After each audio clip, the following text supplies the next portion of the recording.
ഇന്ന് ഞാനും കൂട്ടായിട്ടും കൂടെ കുടിയാകലിന് പോവാണ് കേട്ടോ. കുടിയാകൽ എന്ന് പറഞ്ഞാൽ വീട് കയറി താമസം അങ്ങനെയൊക്കെ പറയില്ല, അതാണ്. അപ്പോൾ ഞാനിവിടെ ആദ്യമായിട്ടാണ് വരുന്നത്. ആദ്യമായിട്ടല്ല, ഒരു കല്യാണത്തിന് വന്നിട്ടുണ്ടായിരുന്നു, പക്ഷേ പകുതി വരെ വന്നിട്ടുള്ളൂ കേട്ടോ. അപ്പോൾ ഇതിൻ്റെ കുറച്ചകത്തോട്ട് പോയാലാണ് നമുക്ക് നമ്മുടെ കുടിയാകലിൻ്റെ വീട് കേട്ടോ. അപ്പോൾ എല്ലാവരും വരുന്നുണ്ടായിരുന്നു ഫുഡൊക്കെ കഴിച്ചിട്ട്. ഞാൻ ഉച്ചയ്ക്കാട്ടോ പോയത്, ഞാനും കൂട്ടായിട്ടും കൂടെ.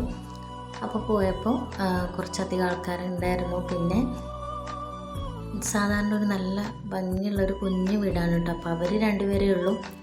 ആദ്യം പോയപ്പോൾ എനിക്ക് വീഡിയോ എടുക്കാൻ ഭയങ്കര ചമ്മലായിരുന്നു. എല്ലാവരും നോക്കുന്നതുകൊണ്ട് എനിക്ക് ഭയങ്കര ചമ്മലായിരുന്നു. അപ്പോൾ അവിടെ ഉണ്ടായിരുന്ന കുട്ടികളോട്ടോ പറഞ്ഞ, ചേച്ചി വീഡിയോ എടുക്കുന്നില്ല, എടുക്കുന്നു. വലിയ യൂട്യൂബർമാരൊക്കെ പറയുന്ന പോലെ ഞാൻ എൻ്റെ കുറച്ച് സബ്സ്ക്രൈബറെ കണ്ടു കേട്ടോ. എനിക്ക് ഭയങ്കര സന്തോഷമായി. അങ്ങനെ ഫുഡൊക്കെ കഴിച്ചിട്ട് പിന്നെ ഞങ്ങൾ തിരിച്ചു വന്നു കേട്ടോ. അപ്പോൾ അത്രേ ഉള്ളൂ. ലൈക്ക് ചെയ്യുക, കമൻറ്റ് ചെയ്യുക, സബ്സ്ക്രൈബ് ചെയ്യുക.